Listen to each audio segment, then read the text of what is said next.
Hello, good afternoon, and welcome. Thank you very much for being with us today uh, to talk about resumes for the digital age with the career team and our special guest from Jobscan. So for today, uh, let me move my slide.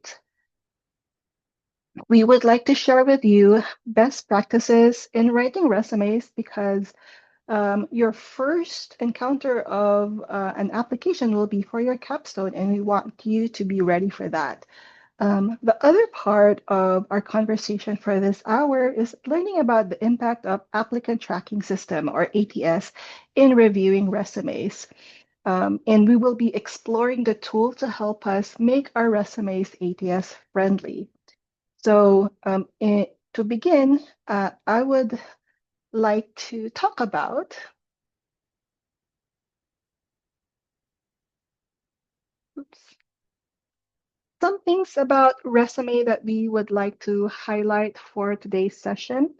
Um, so it's a professional preview of your skills and experience. So it's we want to make sure that you're ready to show your new program, new skills, new projects, and that this is something that you can update regularly. It's not something that once you finish, it stays in one file until you're ready to send it out to people, companies, and organizations. So every time there's something new about your professional experiences and skills, we want you to be able to update it on a timely basis. And as I mentioned earlier, being an MEng student, your first application of your resume would be for capstone projects. You'll learn a little bit more about your capstone projects next week, and these will be really essential for you in completing your program and also in um, building your career because of these projects.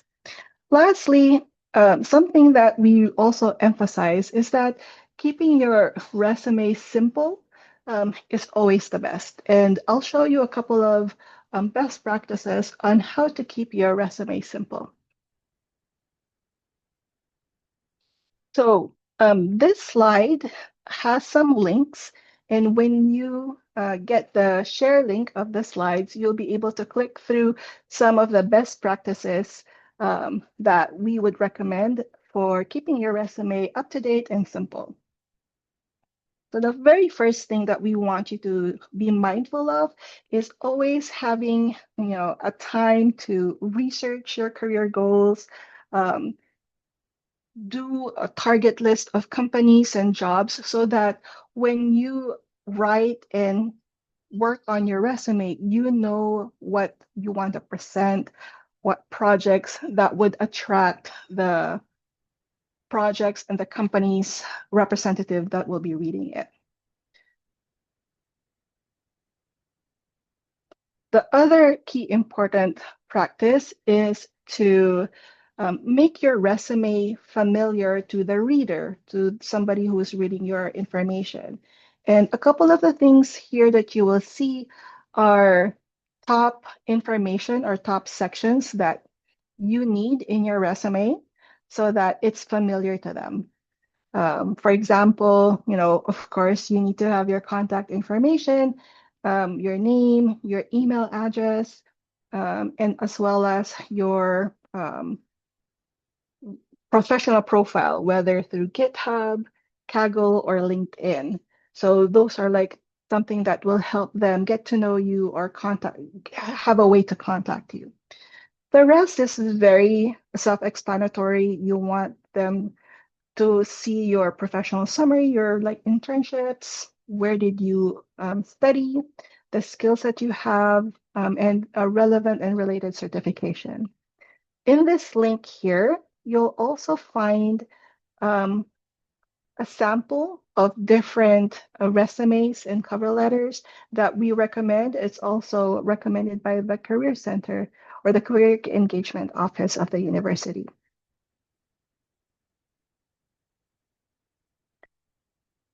The next information that we want to emphasize is keeping your resume simple. And that means that you're balancing the white space, using the right size of fonts. I've seen some people cramming in their resume with all of their experiences and their projects, and the font size is already font 6. So that was really interesting to see and read. And especially on paper, I would need a really high level magnifying glass for that. But definitely, making sure that your resume is balanced and readable is very important. The other thing here is also maybe using a simpler processor or application to format your resume. I know people use PDF, LaTeX, and other fancy programming applications, but just a Word document to simply format and write your information is good. Saving it as a PDF is also the best practice. Uh, in addition to that, it doesn't need any graphics or pictures. So keeping it straightforward and balanced is the best way to go.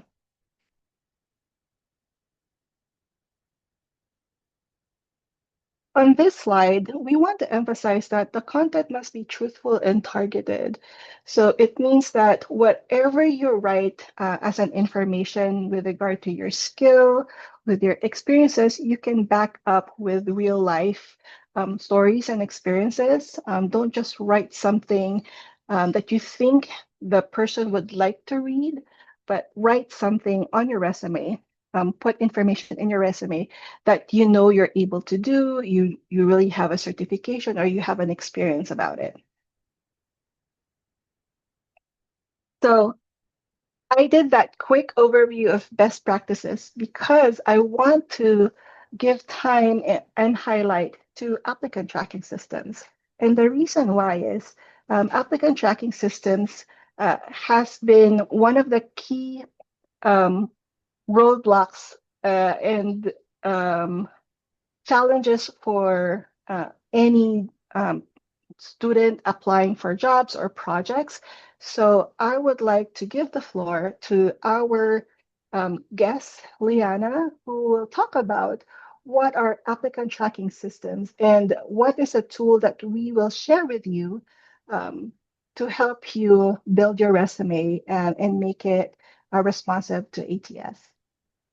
Thank you, Dione. Hi, everyone. My name is Liana. I am the Partner Success and Education Manager here at Jobscan, and it's my pleasure to be with you this evening, this afternoon, this morning for folks who are calling in from Taiwan. Thank you all for being here. Okay, for my portion here, I wanted to see just for some like engagement, give me a thumbs up with the reactions, or you can put it in the chat as well. If you are somebody who has been job searching, did a single job application in the last 6 months. It's like, I just want to see if there's any thumbs ups from the reactions or thumbs ups for in the chat as well. I'm getting a couple or getting okay, everybody's kind of like actively job searching. Perfect. Okay, perfect. We are going to talk about applicant tracking systems, how recruiters are going to use it, and how it's going to impact you for as a job seeker as it relates to your resume. Dione, can we go to the next slide, please? So, perfect. Applicant tracking systems. So, for those who are not so familiar with applicant tracking systems, these are systems, softwares, tools, algorithms, and for some now, like AI learning models that recruiters will use and companies will use to streamline recruitment processes. Many companies, even JobScans for ourselves as a company who utilizes this, utilize this because sometimes there is an overwhelming amount of applications where a single human recruiter cannot go through it manually. So to streamline this process, we utilize a piece of technology, a system tool, software, to filter the applications based off of skills, education, experiences, and other hiring criteria that the hiring managers set, right? And then from there, most ATSs will generate a report for the human recruiter to say, hi, human recruiter, here are the top 20 to 30 candidates based off of your hiring criteria, your filters, and things like that. From there, 20 to 30 applications, the top candidates, that's a much more manageable number of candidates and applications for a human recruiter to go through.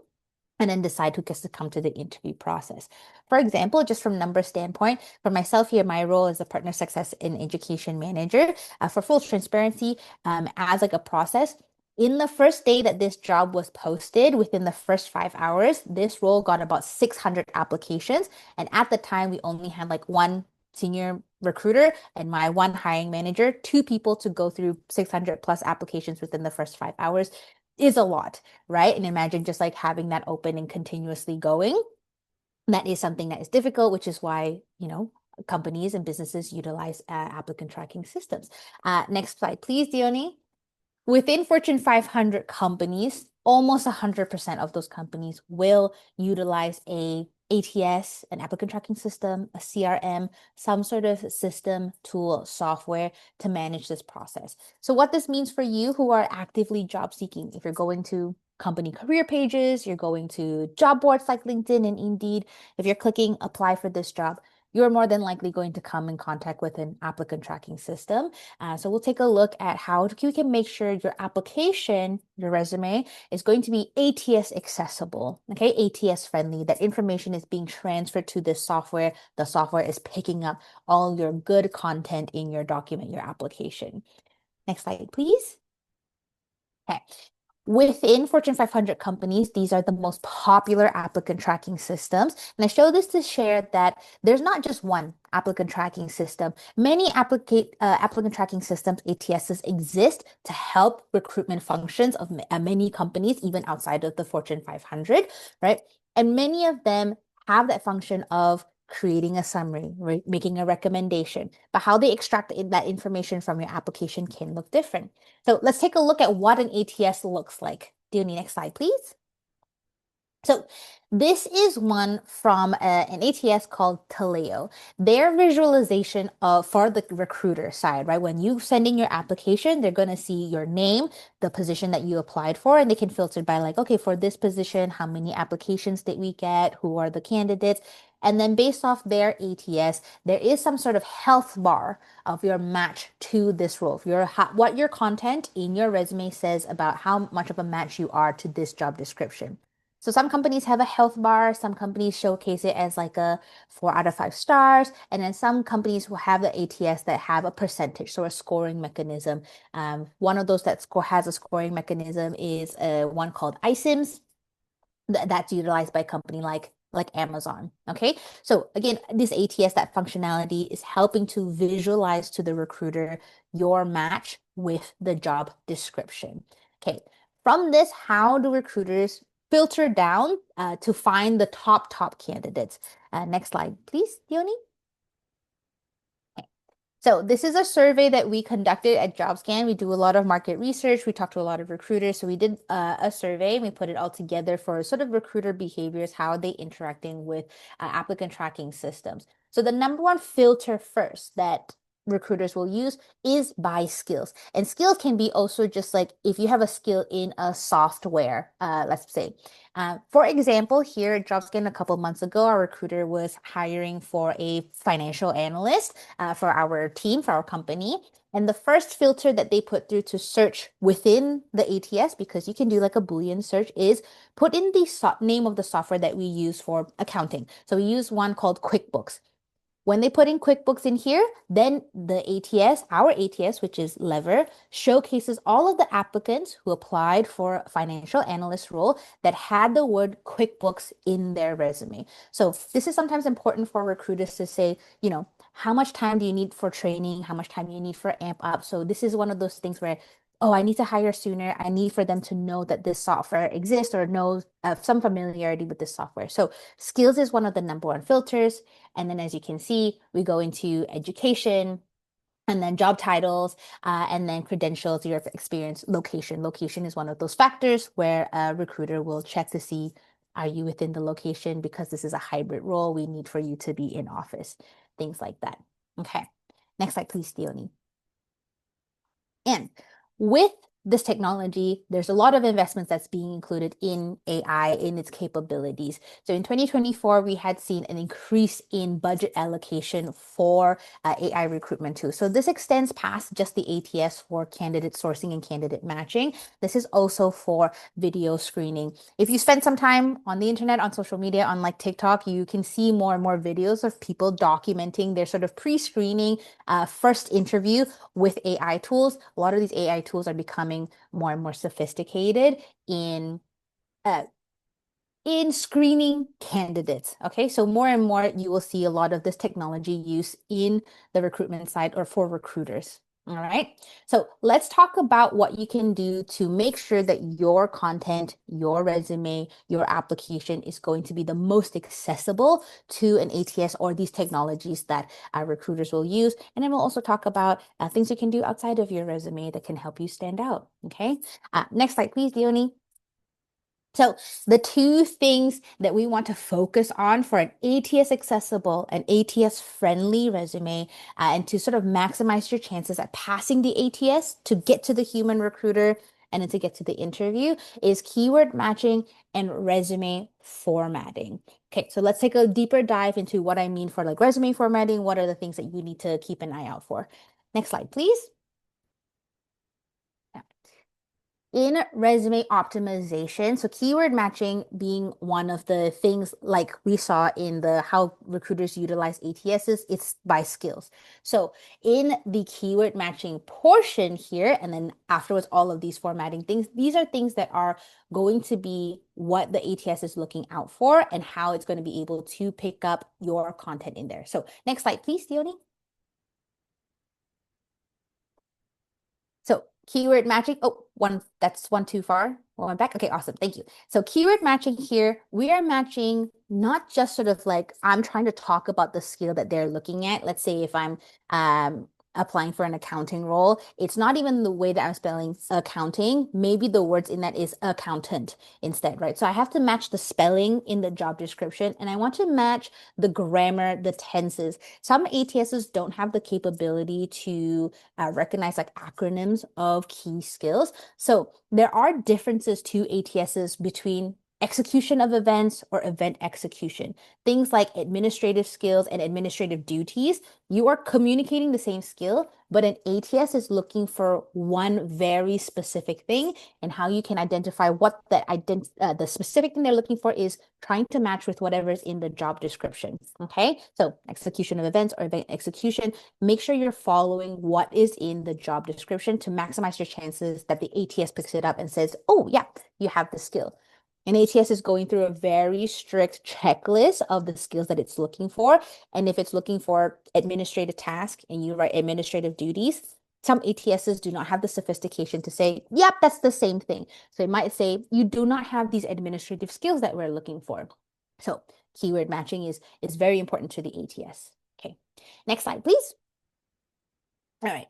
Date formatting as well. So we're going into a little bit of the formatting. Things are all that's within your control in terms of how you're going to write or like grammatically structure your resume in here. Some ATSs will use your date format to calculate the duration of your employment, the number of years that you have experience in a certain job, or the number of years that you have in a certain company. So some ATSs have that functionality, not all, but for those that will have some calculation, it's important for you to write month, year, or looking at these examples here, making it consistent across the board for the duration that you're there. So definitely the month and the year needs to be very clear so that the ATS can make those calculations. Okay. And again, these slides are available to you afterwards. So if you need to see these examples of what to keep an eye out for, please refer to these slides again. Okay. Next, please. Okay, acronyms and abbreviations for formatting. So acronyms and abbreviations here, these are for certifications, your educations, things that machineries, tools, softwares that you use that have very casual like nicknames in your industry, let's say, right? For acronyms, let's say for like a certified public accountant, like an example here. A human recruiter can see in your resume CPA and know, okay, yeah, this person's an accountant. No problem. Great, great, cool. That's what I'm looking for. to an ATS, sometimes CPA, just those three random letters, could just be three random letters together. They cannot make a inference that a CPA means certified public accountant. So in your ATS friendly resume, it's important to fully type out certified public accountant in brackets CPA, or search engine optimization in brackets SEO, even though if you're in a marketing type of role, you know SEO colloquial means like you know what it means. The ATS might not. So again, follow as much as possible with what is written in the job description, how it's written in that same way. Follow that as closely as possible, but full name all of these certifications, tools, softwares, concepts, things like that that you are familiar with. Put that full name in, and then in brackets, said abbreviation or nickname or jargon, things like that. Okay, next one, please, Diony. Okay, section heading. So a lot of these will be in line with what Diony had already shared in terms of like formatting, the sort of the best practices with resumes. ATSs are built off of those best practices as well for the resumes. Very standard, a chronological standard type of section heading. So section headings here for how the ATS is programmed, it's looking for those conventional, traditional ones. So the only said something is like simple is better. Having a simple resume is great. Something that we say at Jobscan is the boring is better. So having like something that is what you feel like is boring because it's not flashy, it's not colorful, that's great for an ATS, right? So it's looking for your section headings of like work experience, education, skills, right? Volunteer, perfect. If you're having section headings like my journey or special speaking engagements because you're trying to showcase maybe like your proficiency in public speaking, that's great to showcase like on LinkedIn. That's a fantastic thing to showcase as your skill set. That type of section heading of like a very customized section heading will confuse the ATS. And for some ATSs, when they get confused, they're like, I don't know what this information is trying to communicate. It completely gets lost. It doesn't even make it into the ATS of just like, this is good content. It's just like, I don't know what this person is trying to communicate. So I'm not going to take it at all. So some of your content will get lost if you are having very customized sections. Okay, next one, please. All right. Fancy graphics, again, something that Diony also had mentioned, is just like, pictures and things like that. Graphics are not ATS friendly. So that's even like if you feel like you need a profile picture in your resume, that's not a North American standard. You do not need to put your picture onto your resume. But even things like tables, line charts, graphs, things like that, that's not accessible to an ATS. A human recruiter can look at your sort of a line chart to say like, oh, you have proficiency in these skills, or like a bar chart to say your proficiency in languages, like, fluent in English, and then I can speak French and then Spanish and things like this. Great for a human recruiter to, see some variety in that.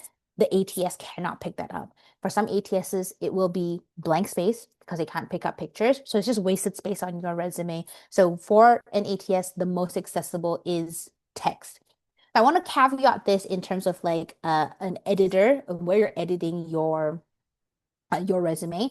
If you are keeping to text, but you're on things like an editor like Canva. I love Canva for so many design elements. Depending on what you choose as your font or your design element for what you think is an ATS accessible resume, some text from design tools like Canva will save as pictures, even if you save it as like a text doc, even if you save it as a PDF. Some elements will look at like pictures, even though it's primarily text first. The metadata behind that is going to confuse the ATS. So for formatting, we're going to stick to text editors to edit your resume. Okay. Alrighty. Next one, please. So talking about formatting here. So yeah, Word doc versus PDF, both are okay in terms of application in here. We do recommend PDF in terms of your application, sending in your application. PDF is the most accessible to all ATSs. Some ATSs will say they don't support, Microsoft Word previous versions like 2000 and earlier. It will be a corrupted file sometimes, but you really want to avoid anything other than that. So like JPEGs, PNGs, or like picture files. It still happens. Some folks will apply with those. I work with a couple of recruiters who will say that it happens more often than you think. People are applying, submitting JPEGs and PNGs of their resume. It will be a corrupted file. And I personally do not know any recruiter who will reach out to candidates to say, hey, you uploaded a corrupted file. Do you want to try again? Just the nature of competition, they'll be like, they'll have a lot of other applications to go through before they get to your corrupted file. So please upload with a PDF or a Word document, or just read through the instructions to say if they can take a Word document or not. Okay. So that's sort of the optimizing your resume for an ATS, right? But there are a lot of things that we can do within the resume and as additional to the resume to at least help you stand out. So next slide, please. Okay. So in that survey to recruiters, we do ask them like, what are the things that, candidates can do to stand out? One of the things that the recruiters mention is having measurable achievements on your resume. So if you're engaged with your career educators here in the room with us, when you go into campus and you're engaged with your career office, things like that, your career coaches and advisors will absolutely let you know, like, oh, put numbers in your resume. It's a great way to attract the eye attention of a recruiter. In our survey, the recruiters are saying that as well. They love to see numbers. So putting that in your resume is great. Second thing is tailoring your resume to the job description. Again, reiterating what Dione had said afterwards, tailoring it to be very targeted for that job, for that role, for that company, right? For them, for recruiters as well, they need to see a direct match of your skill sets with the things that they're looking for. If you're asking them to make assumptions about you, if they're putting in too much work to make assumptions about you, that's one of the things that does not impress them or like does not help with like trying to make a decision on do you get to come to the interview or not. And then additionally from that, having a cover letter that talks about the company's values and having an optimized LinkedIn that aligns with your sort of career goals are two things that recruiters do still think about or check when thinking about inviting you to the interview process. So next slide, Yoni, please.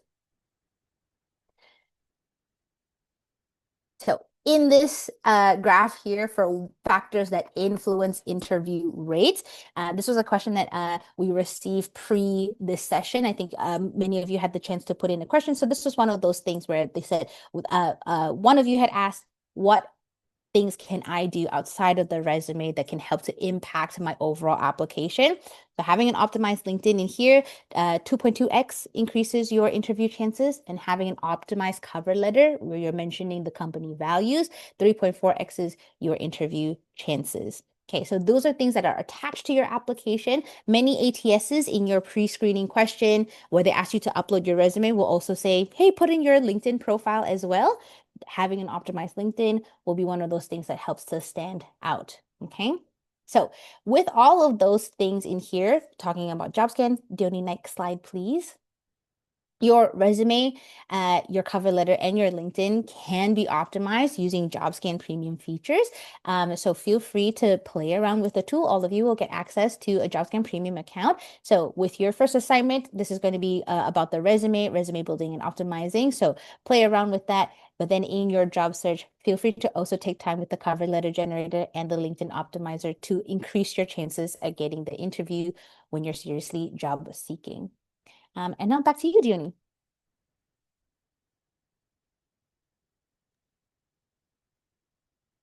Thank you, Liana. These are like amazing tips for our incoming students to help them prepare for their resume, especially since we've sent to all of you your a premium job scan account. Just check your Berkeley email to activate this account, and hopefully you start creating your or building your and refining your master resume. Maybe work on your cover letter, as well as your LinkedIn profile. Um, One of the next steps that we also want you to do before we open up the floor for questions is to like uh, look at the other webinars that we have. So we'll have an image career team office hour tomorrow, as well as a tech talk. Oh, this will be for July 28th about careers in supply chain management. And yes, let me go to um, the question that we was submitted at the Q&A box. Um, what happens if there are not really too many measurable achievements on the work I did, but I still did lots of different things in this position? I can share sort of like from an ATS perspective here. From an applicant tracking system perspective, the measurable achievements, like putting numbers in your resume, is not the thing that will give you increased points or will penalize you at all if you don't have numbers. That's from a recruiter standpoint of like, we like to see it if it's possible. Some roles definitely cannot be measured in numbers, and that's okay. So you're still wanting to focus on the key skills, showing those key skills in your resume as it relates to the job description. So fully going through the job description, going through with the fine comb of like what are the key skills that I mentioned here. So highlighting those as best as you can in the resume for the ATS. So measurable skills numbers for the ATS is not one of the criterias for extra points or an assessment, things like that. Yeah. Thank you. Okay. Um, so another question that came through is for candidates applying to an adjacent position in which they don't have firsthand experience, what should they focus on in the resume? I'll give a stab on this question. And what we normally recommend is not just experiences, look into your projects because you'll have an extensive project list from your undergrad, from things that you did independently because you're curious of things. So those are where you could generate different stories and bullets for skills that you can share on your resume. Liana, any other thing that you would like to add to that? Yeah, I can add sort of a like from a Jobscan perspective for a Jobscan feature, one of those exercises that you could use as or a tool that you could use with looking at what can I highlight or even getting a sense of direction for what can I focus on to build if there's like a LinkedIn Learning certificate I could do, things like that. Our LinkedIn Optimizer tool lets you take stock and compare a lot of job descriptions at one time and compare to your own LinkedIn account. That as an exercise just gives you sort of like a pulse check and a bulk of information on in these types of job descriptions for a type of career that you're trying to change into. Let's say you're going from marketing to accounting. You can utilize the LinkedIn Optimizer to look at all these accounting roles and see, okay, what are the top skills that is in these job descriptions, but then also related back to you of like, what are the top transferable skills that I have that relate to these job descriptions so that I can highlight those ones on my application. That also still is a sort of a sense of guidance for you for like, okay, I need to build up these skills. I need to build up my Microsoft Excel skills, things like that. I might do a quick Google certificate or a LinkedIn Learning certificate on advanced skills in Microsoft Excel, something like that. So that's an example of utilizing a JobScan tool to give yourself a sense of direction to look at the most critical skills that are needed for this career that you want to change into, but then looking at it in through the lens of transferable skills as well. Thank you.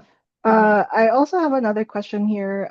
How can we manage different tailored version of the resume? Because of course, for every job, you want to make sure that you're matching it. So they'll have many different types of resumes. So how can we manage that? And should we create one for each job description? And I think that was answered. Yeah, I can show even just like a screenshot of, again, from a job scan perspective, how you can manage that. In here, if Jennifer, I'm okay to share my screen in here. Yes. Yes. Okay. So Diony and I did mention of like, yes, you should tailor your resume for each job description. No two job descriptions are written the same. They will all identify different key skills. And then it is best practice, even from our survey results, to say you should tailor your application to that job description within JobScan. I'll share a screen here. This is your job tracker on JobScan. So this is what you'll see when you activate all of your accounts. You'll see the premium account here and then all of our premium features on this side here. With our job tracker, you absolutely can save different versions of your resume per job that I have saved in here. So these are all jobs that I intend to apply to, jobs that I'm interested in applying to. And then for each one, I have a different version of my resume in each, and then I can save all of them in here. So Jobscan is a tool as a resume manager, resume like version editor as well. Is something that will be in your profiles indefinitely. Even after you have graduated here, you can still keep access to all of your historic data so that all of the versions of your resumes in here will stay in here as well. I think that's Yeah. very useful. Thank you for Mhm. highlighting that. No problem. Um, Another question here is listing projects on top of work experience a good section title? And I could answer this one. So with section titles, like what Liana said earlier, we have to make it familiar to ATS and to the recruiter. I think just writing it project experience, like as simple as work experience would be good enough. And um, I don't recommend a list, but setting it up similar to how you write a work experience, wherein you have that title of the project and have bullets for each of the projects would really exemplify your skills than just listing this is your project. Anything to add, Leanna? I will add from the technology perspective, right? From a technology perspective, the ATS doesn't mind what things are on top of each other. You're sort of like the way that it is section. For sure, standard still have your name, your contact, your profile information like at the top. But let's say if like, oh, should skills be on top of projects and projects be top of work experience? That's not something that will impact your score or your assessment. ATSs are a parsing technology. So as long as the text is available there in proper section headings, then it's good. The ATS will be fine. A lot of ATSs also actually from their sort of parsing technology, some have the functionality to completely deformat your resume and then reformat it to be very standard across the board. Some ATSs advertises as like uh, to eliminate biases so everyone's looks standard and then also the recruiter can compare and contrast like side by side all of your resumes to see the information exactly the same in the same sections in the same sort of formatting. So some ATSs have that functionality. So from an ATS perspective, as long as that information is in there, you're good. So make sure your good information, your good content is on that document. Yeah, Okay. thank you.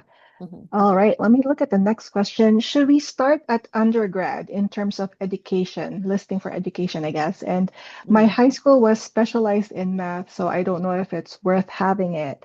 And I'll respond to this, and then Liana could also add her thoughts. Generally, we just want to keep it up till undergrad.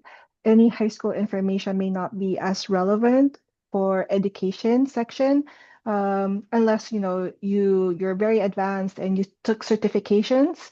That would be direct great highlight, as well as specialized courses that you've done on summer, but not really high school information.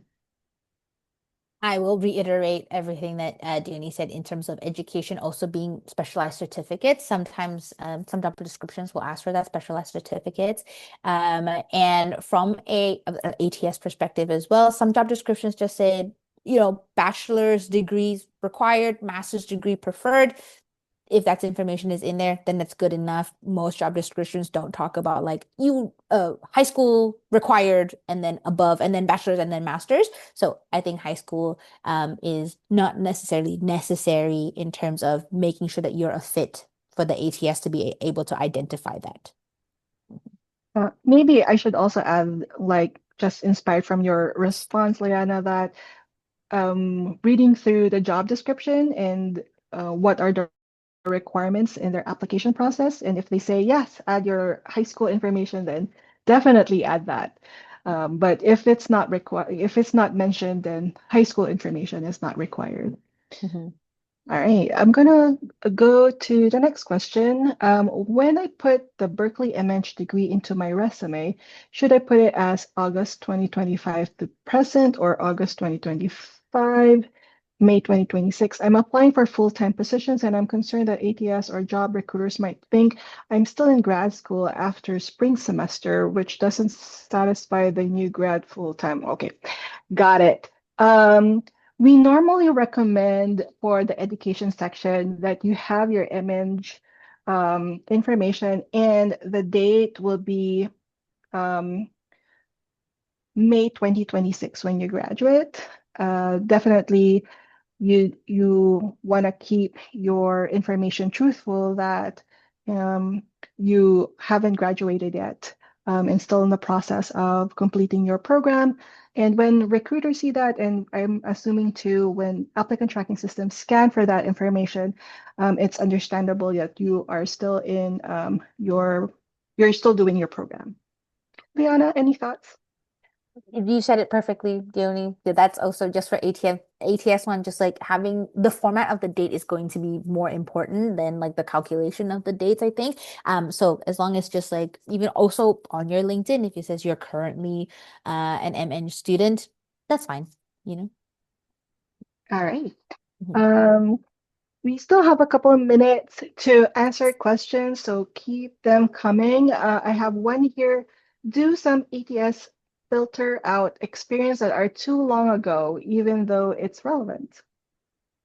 Short answer, no. They won't filter out experiences that you've put under the work experience. They might clock the date. They might make a note on the date. I was just like, oh, this was quite some time ago. But in terms of a resume, it's not about an ATS friendly resume or the resume that you put up. It's not about every single thing that you have done. It's about the most relevant things that you have done. So even for my roles, I pick and choose, and there are some it would show in my resume sometimes oh there's gaps in here, but it's not really gaps. It's just I did some things over some summers that like just didn't make sense for this type of role, don't care to show for it. I have that on LinkedIn so they can see I have been gainfully employed for how many years. But they just do not filter out experiences that are too long ago. If it's relevant, it's good. Picking up key skills, great, wonderful. Awesome. I will add in terms of too long, if your resume is too long, it will filter out like you will lose some of the information at the bottom. Some ATSs have a threshold of like I'm taking so much information, and then if you are like a 3 page long resume, um maybe that last page is like there was too much. This was my whole capacity for being able to parse information. So make sure your resume is still clear and concise. It's not about every single thing that you did. It's about the most relevant things that you did. Yes, thank you. And I would like to add that that's the top question that people ask me. How many pages should a resume be? And the answer is relevance. How many relevant information is important to the job description that you put into your resume? And if it fits a page, then that's great. If it fits 2 pages, um, I think that's still fine, but yes, you don't want it to be more than that. And it's a guide, not a rule. So don't feel like you have to fit everything on one page. hmm I agree. The only reason why you would have multi-page resumes is for very, very specialized roles. So I have seen a 10-page resume for a civil engineer who, for that application, had to showcase, list out all of the bridges, roads, all of the things that they had built, and then all of the ways that what laws and certifications did they get for just legality for passing certifications and things like that. So for a very specialized role at that level, there is a multi-page one just because of policies, just because of laws, just because of due diligence to say that you have certifications, you have the clearance to work on bridges and roads that are safety for the citizens of this community, things like that. That is the only reason why I have ever in my life seen like a 10-page resume. But everything else, resumes are great, but also do not discount the information you can put on your LinkedIn. 94% of recruiters will go to your LinkedIn page to vet you as a candidate during the interview process. Having your information, extra information, your achievements, awards that you've won, things like that. Writing posts on your LinkedIn is great. I have had interviews in my own experience where, sure, the ATS has flagged me as a top candidate, but in my interviewer or the hiring manager fully pulled up my LinkedIn account and was just like, oh, look at what this person said about you in one of your recommendations. Oh, this was a very interesting post that you wrote about. this project that you have done. They are looking at your LinkedIn, so feel free to put all those interesting bits about you that might not seem relevant for your resume, but is still a good picture depiction of who you are as a human being, because culture fit also is important. So utilizing LinkedIn as an additional, source of your information is a great source. Recruiters are looking you up on LinkedIn. Thank you for that. Sidebar question, Liana. How about links, adding links on a resume? Does that have any impact at all? Um, Like, for like for for some, example, LinkedIn or GitHub or yeah, like portfolios. I'm sorry. LinkedIn for sure. So sorry, I just very eager to answer your question. Uh a lot of ATSs in the application will already ask for that. So after you're like, upload your resume here, there's sometimes pre-screening questionnaires. They're already asked like putting your portfolio here, having your LinkedIn account here. Some ATSs already then generate a report for the recruiter to say candidate's name. This is the link to their PDF of their resume. Check it out here. Their score, their LinkedIn, their portfolio, GitHub, things like that. So within pre-screening questionnaires and ATSs, many already will ask you of that. Putting it in there into your resume, also great as a hyperlink. That's no problem for some ATSs. Some ATSs will then just like display it in your PDF where the recruiter can still copy paste and just look you up. But yeah, many ATSs are built to already identify the LinkedIn link to pull that to say this is their LinkedIn profile. Thank you. Mhm. So I have another question here. Do we get the sorry, let me repeat that. Do we get the premium JobScan account for free? Yes. And if so, how long can you use it? You can use it for 1 year, so up till July 15th, 2026. So you have access to all the features that Liana shared with you. All right. And then the next question is, do recruiters use ATS to review LinkedIn profile, or will they review it manually as a human, not software? This is a great question. LinkedIn reviewing will be usually by the human being to go in and check you out to see all your extra tidbit information. That's great. But what I will say in terms of LinkedIn and ATS connection, many ATSs, ones that are really popular in the market, the big ones, have direct connections with LinkedIn as an accessibility tool for recruiters. So 94% of recruiters go to your LinkedIn to check you out. 87% of recruiters utilize LinkedIn as a sourcing tool. So they're checking you out. They maybe, keep notes about your career progression, certificates you've gotten as an interest to be like, I think this person will be a good fit for a role I'm hiring for that I'm opening in about 2 weeks, things like that. In those situations, there are some ATSs who are quite advanced and expensive to say, oh, do you like this candidate? Pull this candidate immediately into your ATS so that you can keep track of them, so that you can interact with them through your ATS. Because the ATS is something that the recruiter will be more used to, will be able to sort of utilize to keep notes about you to say, like, remind themselves that, okay, reach out to this candidate next week because we're about to open this role here. This is valuable for a recruiter because LinkedIn at the end of the day is still a business and they charge for premium accounts even for users, right? Premium accounts also exist for recruiters. For some of those recruiters, at the very, very premium, like premium recruiter account, some of those can be $20,000 a year. Some companies will not pay for that level of that license. And in those situations, sometimes even for really, really good candidates, if a recruiter is looking for, like, I'm looking for an accountant or a financial analyst in California, if they don't have like the nice premium full access account, they will hide some candidates who they say like there are 100 more candidates that you could see here. Pay for a premium account, upgrade to a premium account now to see the full candidate list.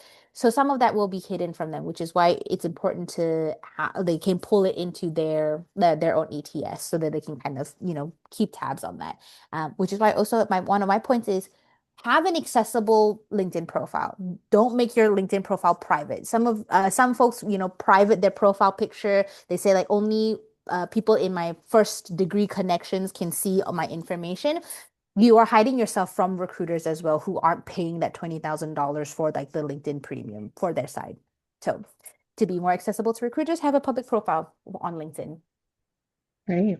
Mhm. Um, Liana, is it okay to have some keywords in white? So I know we're waiting for this question, so that it's caught by the system and does not get thrown away. The system will highlight it if you are trying to copy paste the job description in your resume and you're going to try to hide it with white font, you're going to try to hide it by font size 0.1, things like that. The ATS will say, "Oh, 100% match. This is the best candidate that we will see today." Great. Recruiters know that you are doing that. Recruiters know that some people will be sneaky about it, will do it. I will share a very personal example with this. One of my friends is a recruiter for like a healthcare company here in Canada, specifically hiring for roles within hospitals that are not medical roles, so not the doctor. So that he hires like accountants, IT professional, administrators within the hospital system. They use an ATS that has a scoring mechanism, so the full number that they see. Their recruiting practice if a candidate comes in at 100% match, immediate red flag, immediately blacklisted because when they go to investigate, the ATS parser does parse all of the text. So if they even just click to say, like, I don't want to see the PDF of this, I want to see the text of this, all ATSs can pull that text and they will see that you have white texted hidden keywords in there. For that recruiting practice, that team, that candidate is immediately red flagged. Their email is blacklisted from applying to any other roles in the future, any other roles that apply for the future for any other, like things for the next 5 years, not even entertained. So recruiters are onto you. If you're trying to be sneaky, recruiters know that you're going to be sneaky about it. So don't accidentally get yourself blacklisted within ATSs. Yes, Hmm. keyword stuffing is very dangerous, and you Yes. always, end up trying to have to back it up as well. If they call you for an interview and you have something there that you said you were doing, but or you have, but you actually don't. So, yes, we are wary of that, and maybe just not do that. All right. And just looking at time, this will be our last question. Any other questions that you can send to us through email, we'll be glad to respond to it. So, last question. How do those click to apply function on LinkedIn interact with ATS? Should I still apply directly at the company's website? I think this is in relation to your response to the other question. Yes, always apply directly on the company's website. You go directly to a company's ATS. The recruiter will be more comfortable with the ATS. You're already in their system, a system that they know. They will prefer that.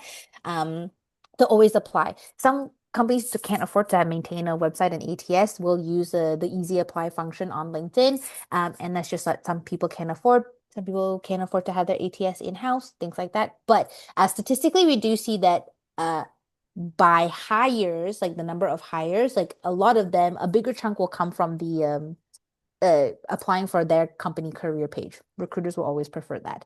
So if you can find it as a source like on Indeed, on LinkedIn, you see that that company is hiring, go immediately to their career page, type in that company's name, then careers. If you go find it there, apply directly on there because they have that control of like, here's a pre-screening question I need to ask. Because if you easy apply on LinkedIn, they don't have a ton of control over like, here are the pre-screening questions I want to ask in terms of like the filters that I need to check on. Mm. And just in addition to that, sometimes jobs on LinkedIn are not fresh.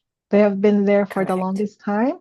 So you Hmm. don't want to be applying for a job that has already been filled. So always check out the actual job through the company website. All right. Thank you, Liana, for being with us today, answering Mhm. questions, sharing information about Jobscan, and also for Alicia and Julie for being here, responding to some of the questions. Uh, Please do not forget to check out your Berkeley email for your premium JobScan account. Start building, refining your resume in preparation for your capstone project application. And if you have other questions, do send us an email. We'll respond to them. And hope to see you on the next sessions, the summer career calendar, which is tomorrow. And on the 28th. All right. Have a good one. Good night. Thanks, everyone.